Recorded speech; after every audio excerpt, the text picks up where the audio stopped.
Deep in the woods there seems to be monsters and unexplained things lurking just outside of your eyesight. Places that you thought were safe havens away from people turned out to be more dangerous than you could ever imagine. Welcome back to the swamp, my friends. It's good to see you made it back for another episode. Today I'm going to be sharing some creepy and allegedly true deep woods horror stories sent in by viewers just like you. As always, if you have a story that you would like to share in a future video, be sure to submit it at swampdweller.net or the email you can find in the description down below. Joining me today is my good friend, Miss Creepy Tales. I shared her not too long ago on my community tab, and I think she has a great voice. If you enjoy her, be sure to subscribe and check her out. You can find the link to do so in the description down below. Now, let's get into these creepy and allegedly true deep woods horror stories that'll keep you up tonight.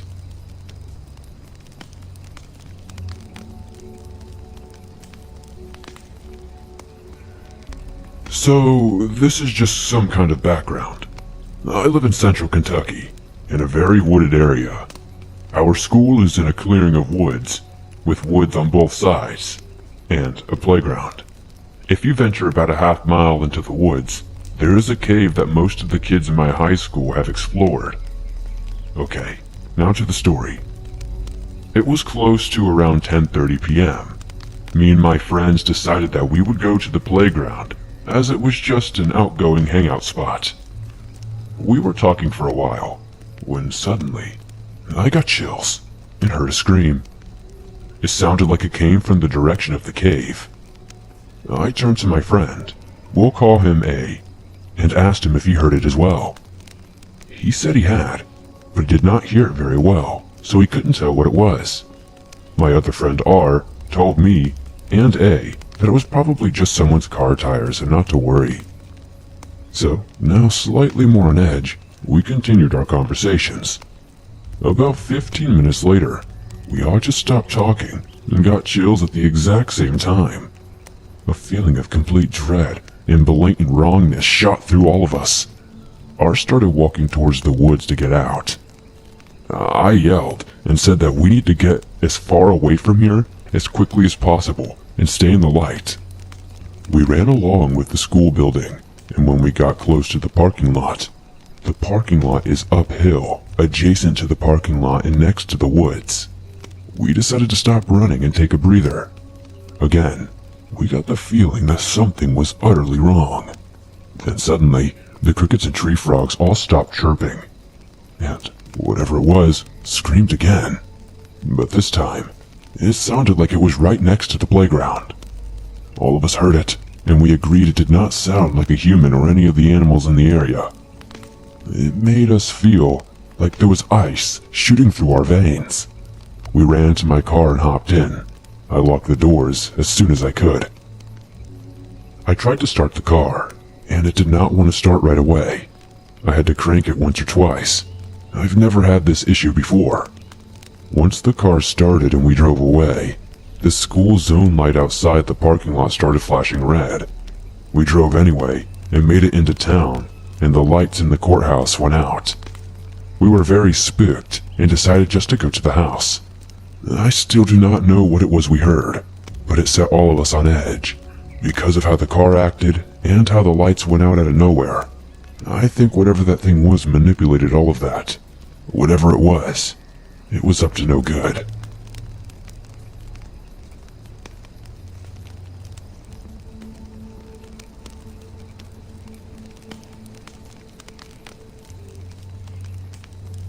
I was 14 years old and a female, and a close family friend who went to college nearby was staying with us for winter break.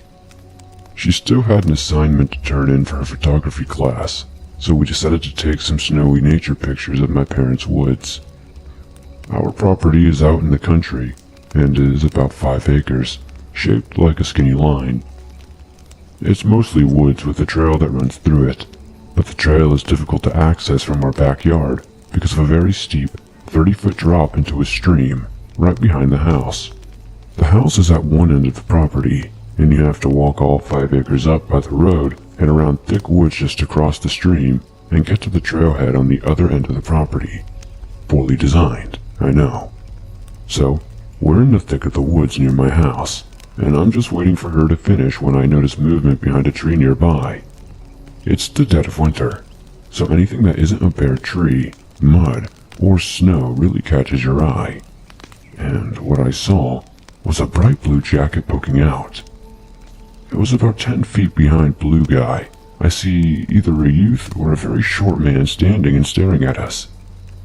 We can't see their faces very well because they were all bundled up to the max with hats and scarves. But Blue Dude was definitely a grown man. I get my friend's attention, and we call out the classic horror movie, "Hello?" Unsurprisingly, we receive no reply. We're both already paranoid people, so we look at each other and silently agree to get out of there. We started walking away, and Blue Bud and company abandon their hideaway trees and follow us. We don't have cell reception out there, of course, and it's dumb because geographically we were close to my house.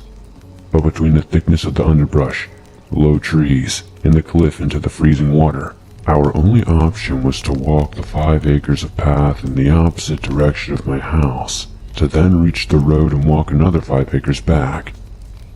Realizing that we were actually being followed, we start to run. Surprise, Bluetooth, Blue Jacket Man, and Short Stuff, the short guy, run after us.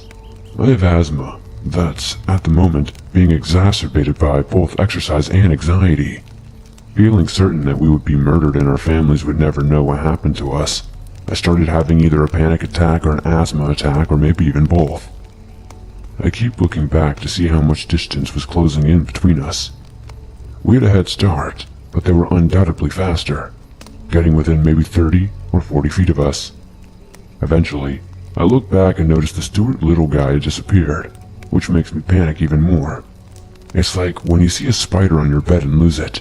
You know it's still there, but you don't know where. I was terrified that he was on the trail somewhere, or maybe knew of something that I wouldn't. Maybe he knew of a shortcut that would let him go through the thick of the woods and pop out as we circled back to the house. If you've ever had a dream where you're terrified but you can't scream or move, that's what this felt like. My legs felt like lead, especially running in the snow with snow boots and a snowsuit. Our airway was closing up. I honestly don't know how I made it to the road, but I did. Once there, we paused to look back to see that Blue's Clues had stopped as soon as we reached the clearing. I can only imagine this was because now there were possible witnesses around. We felt much safer but still ran home. I obsessively checked to make sure we weren't being followed. Once home, we frantically told my parents, who I guess just brushed it off and definitely thought we were overreacting. So nothing ever became of it aside from my friends and I feeling crazy, and me being terrified of my backyard from then on. About 9 years later, any time that I'm at the house, I still check to make sure there isn't a blue jacket sticking out from behind a tree in the backyard. To me, their complete silence made it even more scarier, because if they had good intentions, why would they not even say something like, "Hey, it's just your neighbor, I need to tell you something." Even with bad intentions, why wouldn't they try to convince us that we were safe? Did they not want to risk anyone hearing us yell? Let me know your theories. But I knew in my gut that they did not have good intentions as soon as I saw them trying to sneak up on us.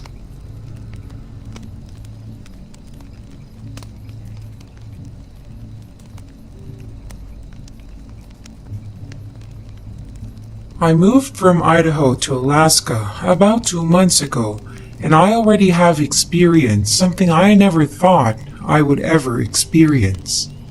After taking a week to recover from a 5-day trek across Canada on the Alaska Highway, I had decided I was going to get out and explore the wilderness of my new home state and try to catch a glimpse of the wildlife such as moose and bears.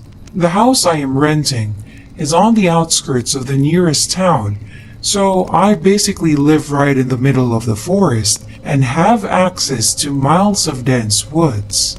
I still don't know what I had been thinking, when I decided to go into the woods without anything but my phone, which at that time didn't get service in Alaska, and some earbuds. I began by running at a medium pace into the woods, hopping over bushes and branches while jamming out to some shaky graves. I had probably gone through about 5 songs when my shoelace got hooked on a fallen tree and I was thrown to the ground face first. I immediately got back up, swore out of irritation, and began to put my earbuds back in. When I realized I had no idea where I was. At some point, I had lost my sense of direction and had only but a faint idea as to which direction I had come from. I started to run the way I thought I had come from when I began to panic and second-guess myself when I realized I should have come out into my backyard ages ago. I didn't want to panic because I knew that it would make everything worse if I did, and I started to try and pinpoint the right direction. Of course, I eventually realized that I was hopelessly and utterly lost without the slightest indication of which way would bring me to some sort of civilization. After a few brief moments of cursing and groaning, I decided to follow my gut and go into the direction I thought would possibly lead me home. I started running at full speed, hoping to break the tree line in a matter of minutes, when something on the ground caught my eye. It was a backpack. I stopped instantly and looked around for a person or a campsite, but there was nothing I could see from the spot I was at, which was situated at the bottom of a small hill. The bag looked as if it had been abandoned for a few days at least, but was likely damp from the rain earlier that morning. I kneeled down and picked the bag up, resting it against my knees. It had a heavy weight to it when I moved it, so I knew that there was something inside. Looking back now, I remember the dark feeling I had got in my chest right before I had unzipped the main part of the backpack. Inside there were bags of what I immediately knew was an assortment of illegal drugs and items used to administer them. I quickly stood up and took a step back. I had such a powerful feeling of dread that I felt like I was in imminent danger. I just wanted to get out of there and find my way home, so I started to run again up to the top of the hill. I was hit with a wave of excitement when I saw a house at the bottom that was buried in the trees. I had begun to make a start for it when something in my head told me to stop. The thought entered my mind that what I had just discovered was awfully close to this house. I wanted so badly to be out of the woods and find some sort of civilization, but something told me that it wasn't safe. I ran away from the house along the tree line, hoping that I would possibly stumble upon another house. After 10 to 15 minutes, I stumbled into a neighborhood of sorts and asked a man working in his yard for directions. He was kind enough to drive me home and assure me that everybody gets lost in Alaska at some point. As soon as I got home, I showered and chugged some water, and then immediately called the police to report what I had seen. However, due to the fact that I had no idea where I was, and I couldn't tell them where to find the drugs or where the house was, so my report was basically useless. I just would have felt guilty if I hadn't at least said something. I've driven all over the area, down different roads trying to find the house, but I never have. It's probably for the best though, because I don't want to get caught up in something that I shouldn't be. I'm glad I had listened to my gut and kept running from that house, because people in possession of such a large amount of illegal drugs can be extremely dangerous.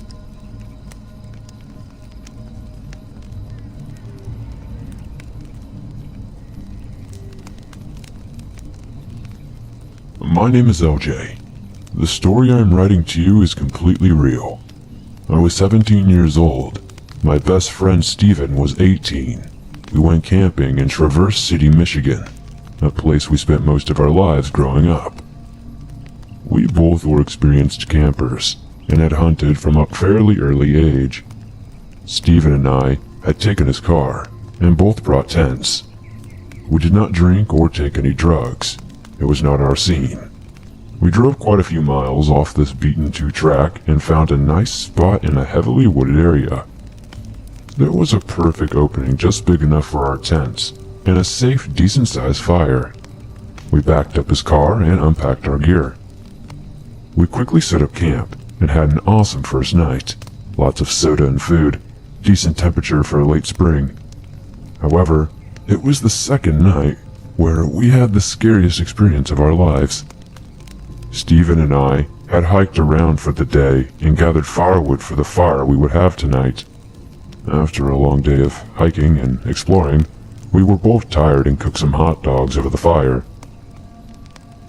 We talked stories and shared a few good laughs reminiscing about the good old days of our hunting adventures.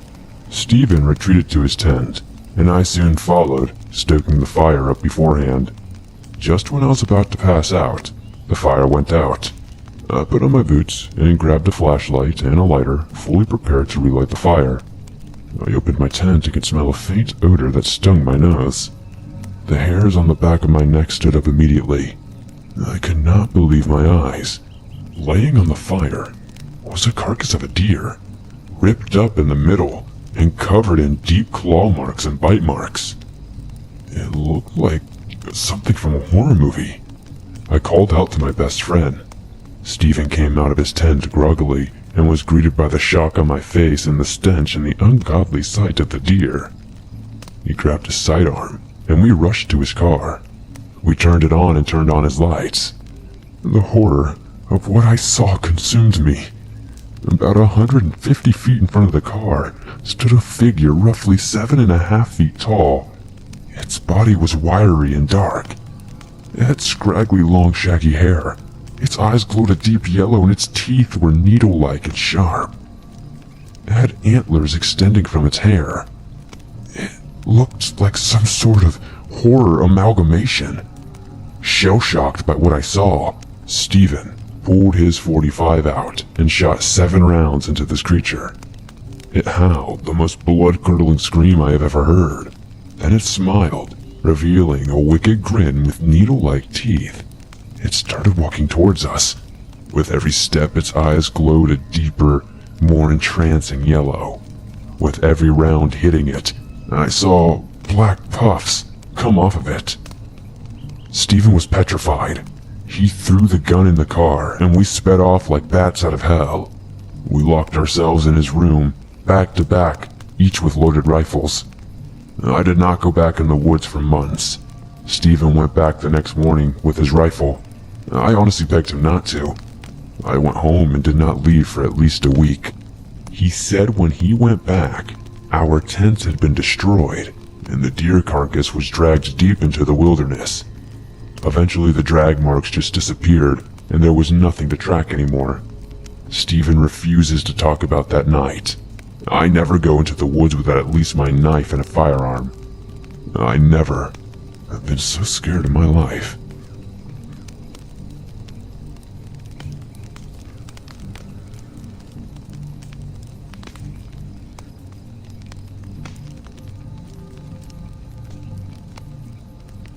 The accounts of this story are true, and were experienced by me and 4 friends in the deep woods of north-central Minnesota. In June of 2017, 4 friends and I decided to take a trip to northern Minnesota for a week. We had Airbnbs, a cabin on a lake far away from the other cabins, as we wanted to get away from people and just enjoy our vacation. This event is like something straight out of a cabin in the woods kind of story. The nearest town was about 15 miles away and had a population of around 130 people. There was a holiday gas station that sold some groceries and lots of fishing gear and beer. Being 23 years old, we all loaded up on beer and cheap hot dogs. The cabin was alright and there were some creepy aspects about it. In the living room, there were troll dolls under glass which immediately gave me the creeps, as it would for most people. The first day was fine. We grilled, drank, and smoked cigars like we were kings. Day 2, we went to a bigger city and bought lots of actual groceries for the week.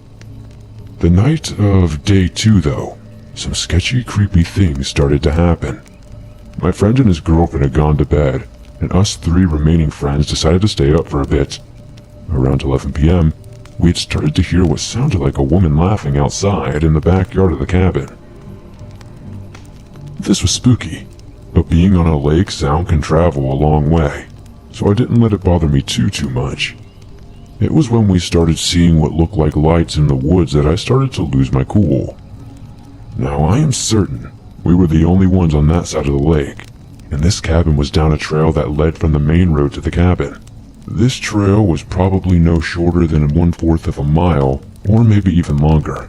It had a real spooky looking cabin full of boxes and bicycles along the trail as well.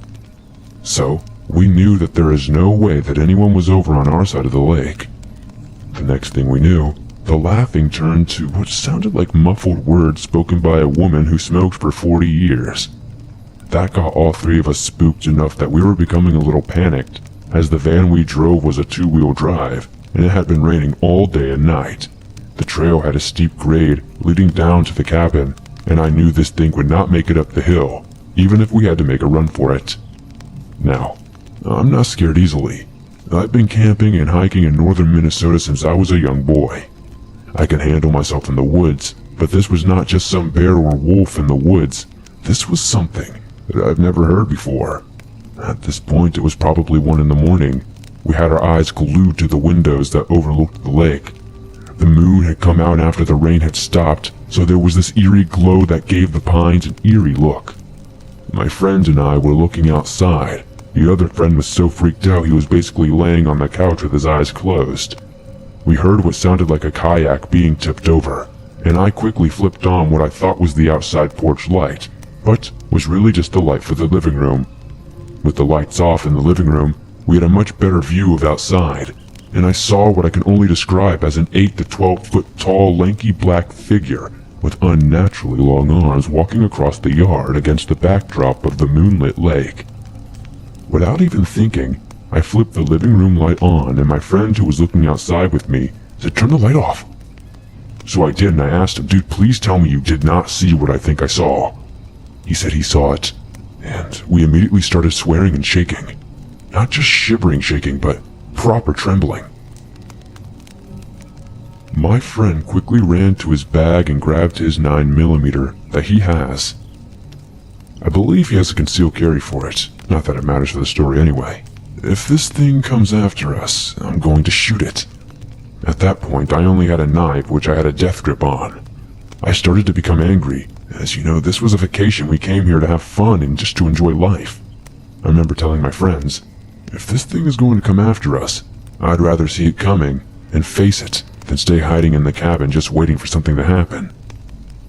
I went out to the front porch with my knife in my hand and a flashlight. I made a quick scan of the tree line and saw nothing. Soon, both of my friends that were awake joined me on the deck. We had no cell phone reception up there. The Wi-Fi barely worked, so if we needed to call someone, we had to stand in the corner of the deck and maybe, just maybe, we could get a text message sent in less than a minute. So, that is what we did. We took turns sending messages to people we knew, saying that some not-so-cool things were happening, and that we would be coming back in the morning, which was an 8-hour drive. So until the sun started to rise, we chain-smoked cigarettes standing on the deck, basically back to back, just waiting for what we thought was the Wendigo to come get us. Now, I know this was long and may not exactly sound believable, but trust me, for those of us who were there, we have not forgotten that night. We were 20-something-year-old guys that loved each other and would never forget that night. To this day, it is the scariest thing that has ever happened to any of us. We all agreed we would never, ever go back to that part of Minnesota. Now, to all who say this is just a story, I must tell you this. I will be the first to announce any ghost story. I am not religious, and I do not believe anything that goes bump in the night. But I know what I saw, and I cannot explain it. Thanks for listening to these creepy and allegedly true Deep Woods horror stories sent in by viewers just like you.